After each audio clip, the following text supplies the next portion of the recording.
మరి ఆదిలాబాద్ జిల్లాలో ఓ వైపు ఎండలు మరోవైపు వానలతో ప్రజలు సతమతమవుతున్నారు. కల్లాల్లో ధాన్యం తడిసి ముద్దవటంతో రైతులు కన్నీరు పెడుతున్నారు. అకాల వర్షంతో సాయంకాలం వేళ ఎండతాపం నుంచి కొంత ఉపశమనం కలిగిన ఉదయం పూట సూర్యుడు ఉగ్రరూపం దాల్చుతున్నాడు. ఉక్కపోత వేడి గాలులతో ఉమ్మడి జిల్లా ప్రజలు ఉక్కిరిబిక్కిరవుతున్నారు.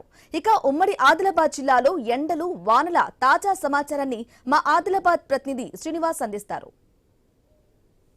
ఆదిలాబాద్ జిల్లా వ్యాప్తంగా విచిత్ర వాతావరణం అయితే చోటు చేసుకుంటుంది. ఉదయం నుంచి సాయంత్రం వరకు ఓవైపు ఎండలు దంచి కొడుతూ ఉంటే సాయంత్రం వేళ ఒక్కసారిగా వాతావరణం చల్లబడి అకాల వర్షం కురవడంతో అయితే ఉమ్మడి ఆదిలాబాద్ జిల్లా వ్యాప్తంగా ఉన్నటువంటి రైతాంగం ఆందోళన వ్యక్తం చేస్తూ ఉండగా ఇటు ఉమ్మడి ఆదిలాబాద్ జిల్లా ప్రజలైతే కొంత అకాల వర్షం కురవడంతో అయితే ఉక్కపోత నుంచి ఉపశమనం పొందుతున్న పరిస్థితులు అయితే ఉన్నాయి. ప్రస్తుతానికి నేను మంచిర్యాల జిల్లా కేంద్రంలోని ఐబీ చౌరస్తా వద్ద ఉన్నాం. దాదాపు చూడొచ్చు ఈ చౌరస్తా గుండానైతే ఇతర ప్రాంతాలకైతే భారీగా వాహనాలు అయితే వెళ్తూ ఉంటాయి. అయితే గత మే మొదటి వారం నుంచి కూడా పూర్తిగా ఇటు ఉమ్మడి ఆదిలాబాద్ జిల్లా వ్యాప్తంగా 45 డిగ్రీలకు పైగా గరిష్ట ఉష్ణోగ్రతలు నమోదవగా దాదాపుగా గత 4 రోజుల నుంచి కూడా 46 డిగ్రీలకు పైగా గరిష్ట ఉష్ణోగ్రతలు అయితే నమోదవుతున్న పరిస్థితులు అయితే ఇటు ఉమ్మడి ఆదిలాబాద్ జిల్లా వ్యాప్తంగా ఉన్నాయి.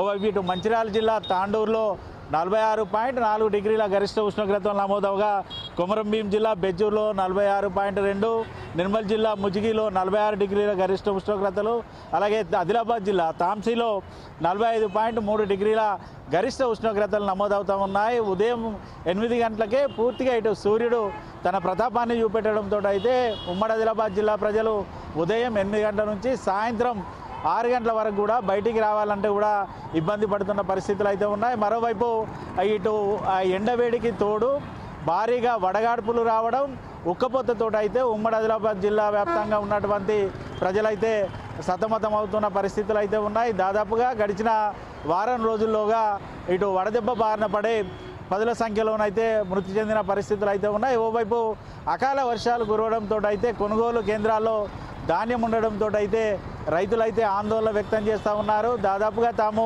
ఇటు కొనుగోలు సెంటర్కి వడ్లను తీసుకొచ్చి కూడా 2 నెలలు దగ్గర అవుతున్నా కూడా అధికారుల నిర్లక్ష్యం, ప్రభుత్వం ముందు చూపి లేమి లేకపోవడంతో కూడా కొనుగోలు సెంటర్లో ధాన్యం అకాల వర్షాలకు తడిసి కూడా ముద్దవుతున్నాయంటూ రైతులైతే ఆవేదన వ్యక్తం చేస్తున్న పరిస్థితులు అయితే ఉన్నాయి. ఇప్పటికే ఇటు ప్రతిపక్ష పార్టీలు కూడా అధికార కాంగ్రెస్ పార్టీపై ఫైర్ అవుతూ కూడా ఇటు పార్టీల పరంగా కార్యక్రమాలు అయితే చేస్తూ ఉన్నారు. ఖచ్చితంగా రైతులు పండించినటువంటి ప్రతి ధాన్యపు గింజను కొనుగోలంటూ కూడా ప్రతిపక్షాలు డిమాండ్ చేస్తూ ఉండగా మరోవైపు ఇటు సీఎం రేవంత్ రెడ్డితో పాటు మంత్రులు కూడా చెప్తున్నారు ఖచ్చితంగా ఈ నెలాఖరులోగా ప్రతి గింజను కొనుగోలు చేస్తామని వారు చెప్తున్నప్పుడు కూడా క్షేత్రస్థాయిలో మాత్రం పూర్తి స్థాయిలో వాటికి విరుద్ధంగా ఉంది. కొనుగోలు సెంటర్కి సకాలంలో లారీలు రాకపోవడం, ట్రాన్స్పోర్టేషన్ లేకపోవడం ఒకటి, హమాలీల కొరతతో అయితే ఎక్కడికక్కడ కూడా ఉమ్మడి ఆదిలాబాద్ జిల్లా వ్యాప్తంగా కూడా కొనుగోలు కేంద్రాల్లో ధాన్యం అయితే కుప్పలు పేరుకుపోయి ఉన్న పరిస్థితి అయితే ఉంది. ఇప్పటికే ఇటు ఉమ్మడి ఆదిలాబాద్ జిల్లా వ్యాప్తంగా కూడా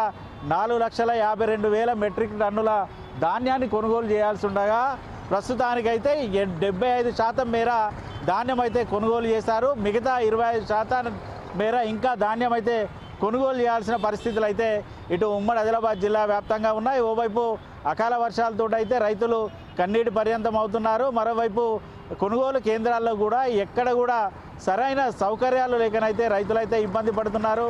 ఇప్పుడు 46 డిగ్రీల మేర గరిష్ట ఉష్ణోగ్రతలు నమోదవుతూ ఉంటే కొనుగోలు కేంద్రాల్లో రైతులు తమ పంట నమ్ముకోవడానికి ఉదయం నుంచి సాయంకాలం వరకు కూడా కొనుగోలు కేంద్రాల్లో పడిగాపులు కావాల్సి వస్తుంది. కనీసం టెంట్ ఏర్పాటు చేయకపోవడం, ఇటు రైతులు తాగడానికి త్రాగునీరు కూడా లేకపోవడంతో అయితే రైతులైతే ఇబ్బంది పడుతున్నారు. మరోవైపు కళ్ళాల్లో కాంటా వేసినటువంటి ధాన్యాన్ని కూడా అధికారులు తరలించకపోవడంతో అకాల వర్షానికి ఆ కాంటా వేసిన ధాన్యం బస్తాలు తడవడంతో కూడా అవి కూడా రైతులపైన నెట్టడంతో కూడా రైతులైతే ఆగ్రహం కూడా వ్యక్తం చేస్తూ ఉన్నారు. గత వారం రోజుల నుంచి కూడా 46 డిగ్రీలకు పైగా గరిష్ట ఉష్ణోగ్రతలు నమోదవుతూ ఉండడంతో బయటికి రావాలంటే కూడా ఇటు ఉమ్మడి ఆదిలాబాద్ జిల్లా ప్రజలైతే జంకుతున్నారు. మరోవైపు ఇటు వాతావరణ శాఖ కూడా హెచ్చరికలు అయితే జారీ చేస్తుంది. రానున్న మరో వారం రోజుల పాటు ఇటు ఎండాలతో పాటు వర్షాలు కూడా ఉంటాయంటూ వాతావరణ శాఖనైతే చెప్తోంది. మరోవైపు వృద్ధులు చిన్నారులు ఎవరు కూడా ఎండ సమయంలో బయటికి రాకూడదు, ఇంట్లోనే ఉండాలంటూ కూడా ఇటు డాక్టర్లు అయితే చెప్తున్న పరిస్థితులు అయితే ఉండగా ఇటు ఉమ్మడి ఆదిలాబాద్ జిల్లాలో సింగరేణి గనులు విస్తరించున్న మంచిర్యాల కొమరంభీం జిల్లాలో మాత్రం ఎండలు అయితే తారెత్తిస్తున్నాయి. పూర్తిగా కోల్ బెల్ట్ అయితే నిప్పుల కొలిమిలా తలపిస్తున్న పరిస్థితులు అయితే ఉన్నాయి. దాదాపుగా మంచిర్యాల జిల్లాలో 46 డిగ్రీల గరిష్ట ఉష్ణోగ్రతలు నమోదైందంటే ఖచ్చితంగా ఇటు ఓపెన్ కాస్ట్ ఉపరితల గనుల్లో 50 డిగ్రీల కంటే ఎక్కువ మొత్తంలో కూడా గరిష్ట ఉష్ణోగ్రతలు నమోదయ్యే అవకాశాలు ఉన్నాయి. కాబట్టి లే ఆఫ్ ఇచ్చి సింగరేణి కార్మికులకు జీతం కట్టియాలంటూ కూడా కార్మిక సంఘాలు కూడా డిమాండ్ చేస్తున్న పరిస్థితులు అయితే ఉన్నాయి. ఇటు ఓవరాల్గా మాత్రం ఉమ్మడి ఆదిలాబాద్ జిల్లా వ్యాప్తంగా ఎండలు అయితే దంచి కొడతా ఉన్నాయి. మరోవైపు అకాల వర్షాలతో అయితే రైతులైతే ఇబ్బంది పడుతున్న పరిస్థితులు ఉన్నాయి. Video journalist Ramesh Srinivas, I news, Adilabad.